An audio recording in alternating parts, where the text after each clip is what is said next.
Avec le dispositif sécuritaire mis en place dans les métropoles de la région de l'Est Cameroun, les malfrats n'ont d'autre choix que de se réfugier en périphérie. Pas plus tard qu'il y a 2 ou 3 jours du côté de Ngoura, c'est un jeune enfant de 19 ans qui a perdu la vie parce qu'il volait au secours de son oncle qui était truandé. Ils l'ont poignardé mortellement.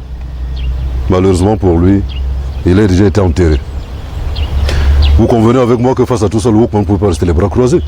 Il faut rassurer ces populations pour lesquelles elles travaillent. Pour chasser ces hors-la-loi jusqu'à leur dernier retranchement, afin de les mettre définitivement hors d'état de nuire, c'est l'objectif de la vaste opération lancée il y a quelques jours par les éléments de la Légion de gendarmerie de l'Est. En toutes circonstances, les populations doivent se sentir sécurisées et protégées. Voilà pourquoi le ministre, M. Le Cède, a décidé de prendre des directives d'opération qu'il nous a communiquées et qui justifient notre raison d'être sur le terrain pour ce moment-ci. En quelques jours seulement, les résultats de cette opération sont déjà fort évocateurs.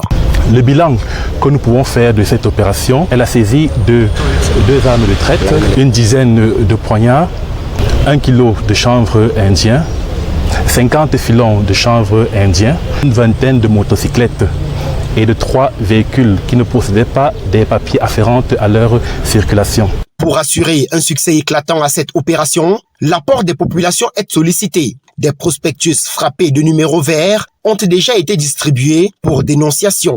Cette initiative est très importante pour nous qui sommes dehors tous les jours. Parce qu'il y a des cas ici à Bétoua qu'on nous tue, il y a un des autres là. Si ça continue comme ça et que nous on peut avoir un appui sur vous, nous sommes très intéressés. Cette vaste campagne qui se déroule dans les 4 départements de la région de l'Est Cameroun s'étendra sur plusieurs mois.